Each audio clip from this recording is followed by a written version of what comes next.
It's the same with restaurants, though. You don't go into restaurants with your shoes on either in Japan. What? If you go into a job, there's carpets everywhere, though, isn't it? It's very carpeted culture, isn't it? It's tatami, so it's like a wood floor. Carpet. So you're telling me if I go to Nando's in Japan, I've got to go barefoot? If you go to Nando's in Japan, I'll say, how did you find Nando's in Japan? But if you go into McDonald's, no. But when you go in, you take your shoes off, you leave them in the genkan. I don't think that'll ever catch on over here, because I don't think town centre Spoons is the place you want to take your shoes off. You get slippers. Everyone's got slippers there. Imagine, you looking at my fucking bird? Shuffle, shuffle, shuffle. Fucking bang you out, mate. Shuffle, shuffle. Just their flip-flops. It's kicking off. Yeah. Is it what do you miss most about Japanese culture? You know what I mean? Good question. Like, you can have a think about it if you don't want to answer straight away, but like, I know you miss being over there. But what is it about that place and those people that you like? Probably just that everybody's just nice to each other and respectful. Whereas, like, highest suicide rates in the world, though, so maybe happiness, being nice to other people leads to misery. No, it's not, isn't it? It's just not having an outlet. There's no passive aggressiveness and there's no aggressiveness. But obviously, say you piss me off in the street. Yeah. You might go, fuck's sake. Or like you'd say something. They won't do that. They keep it inside and then it eats them and then they kill themselves. Well, yeah. Adam, because he's seen one stat about suicide, is like, yeah, everyone in Japan kills themselves. So they don't get to have like a fucking argument on the street and then they all top themselves. That's the most important. No one dies of old age in Japan. They're all dead by 50. Have you ever seen an old Japanese person? Good point. I haven't. Great. They're all suicide. Yeah. I've seen thousands of them. Yeah, but you've been there. But yeah, you're looking for them. They're number one. I think there's a big Japanese, loads of Japanese. Have you been to the Japanese Quarter in Runcorn? Oh, they're number you one. Won't find a Nando's there. Why is there no Japantown? You know, like there's Chinatown in like every major city in the UK. Why is there no Japantown or like other country town? Because you know how like immigration works, don't you? Yeah. So why is there no like fucking Romania town or fucking Poland town? It's just a numbers game. Yeah, there's just more. China was dirt poor, and they exported people. They're still doing it, aren't they? Yeah. With what's the biggest expat student population in this country? It's like Chinese by a fucking mile. If you go to the end of Liverpool, like city centre where hot water is, every 4th, 5th person's a Chinese student. No, they're not. That is so... There's a lot of Chinese students, though. It's not every 4th person. I worked there, and I live in this city. Every 4th person. No. On Hardman Street. It absolutely on Hardman fucking Street. is. I'm not... You can get lost in the numbers.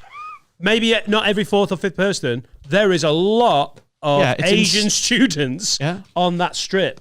I worked there, remember, every day. There is a lot of Asian students, but every 4th or 5th person, just the idea of that image in my head is hilarious. Yeah. Just go there then, you don't have to, you can just see it with your eyes. I honestly, if that was the case, it would only be a matter of time before Freddie Quinn started a Mandarin comedy night at Hot Water.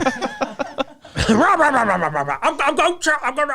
on TikTok and I'm doing a Chinese podcast. I want to paint a letter. What are you doing? I'm just going to sort this camera out while you continue doing your job being funny. Can I just say, talking about the cleanliness of feet, it's my biggest thing that I want to give to young men who are trying to get their willies touched. Clean yourself and your clothes. Yeah. This is massively important. You know, if you're a bellend, it's very hard to change your personality. Do you know what's really, really... But you can wash your knob. I was thinking last night... Genuinely good advice. I was thinking last night about... there was an episode of MTV Cribs that I watched when I was a kid. And there was this big black American footballer guy. Right? And there's a moment... And I think about it like all the time. Like since I've only ever seen it once. And I reckon I've thought about this at least once a week since I was about 12. Right? And I don't know really why. But like he was... in the episode of MTV Cribs, he was like washing his face and spraying himself with like aftershave and stuff. And he said, my uncle, he always said to me, son, if you're clean and smelling good, someone gonna like you. That's it. That's always stuck with me now. be clean and smell good, and it doesn't matter how much of a cunt you are or how big your head is. People are like you. I really think when people are like, I'm so single, I'm just terrible with girls. Have you brushed your fucking teeth and have a shave or just sorted yourself out? Yeah. Like, give it a go. Give it a try. It's not going to solve every problem. Especially as you get towards 30. Because... Oh, fuck yeah. I'm in my head, I'm talking to 21-year-olds. If you can't wash yourself by 30, I don't want to wash myself. No, but like, I think there's a lot of lads who certainly like, you know, the whole sort of nice guy thing and they're like, oh, girls tell me I'm too nice and stuff like that. Right. As you get towards like 30 and all those girls who like, he's too nice, they've been in like 3 or 4 relationships then where the lad's being a cunt and they just want a nice guy. So wash your fucking bumhole, right? Brush your teeth and just keep being nice to people and eventually someone will touch your dick. But you're going to wash everything else as well. Sorry, mate, you stink a bit. What? My teeth are clean and my arsehole is fucking spotless. Yeah, but your pits, never mind them. I've been listening to Adam Rowe and he gives good advice. So you think play the long... Yeah, okay, yeah. I know what you mean. Stay being a nice guy and stay clean and eventually a beautiful woman who wouldn't have gone near you when you were 19 will walk into your life and chew your penis. Yeah. I think when you're at college age, starting university... being a bit of a rascal to women, it's really good techers. Yeah. If you're too nice, then also just be yourself. But yeah. I was a bit of a knob. Like, I'm interested. Let's go for a drink. I'm not bothered. And it would be maddening to girls. I wasn't like negging or just being fucking horrible, but I was like inconsistent, flighty, and it just girls were like, oh my God, I don't get it. He's pissed me off, and they're so into it. If you're still doing that in your early 30s, you're going to end up with a fucking bell end because by then everyone's grown up and they're like, oh no, you're a moron. Well, in that sort of window of me being single after my last relationship and before I started seeing the girl I'm seeing now, like I spoke to a few different girls and the amount of men out there who are just horrible cunts. Yeah. Or at least from the perspective of the girl they've been seeing have been a horrible cunt. Just really bad, nasty people. There's so many that eventually, if you're just a dead nice person, like, that'll be enough. Yeah, when I met Laura, I was slightly overweight, bald, fairly decent at comedy, but like stood next to me, people were happy to go. Like, she's attractive enough that people are like, you've done well. To my face in front of both of us. Yeah. Which is basically going, she's fitter than you deserve. It's a socially acceptable way of going, mate, I don't know what you've got in your bank account, what your chat's looking like. Do you take that as a compliment or as a... No, it's not a compliment, is it? No, sorry, I don't mean compliment, but like... in a way, though. I don't see it as a negative. I'm like, yeah, fucking... No, I don't see it as a negative. I'm not being rude here. I'm trying to find something very specific. Carry on. I am listening. Because essentially what someone's saying is, you've got yourself a beautiful partner. Well done, mate. P.S., I don't think you deserve someone that beautiful.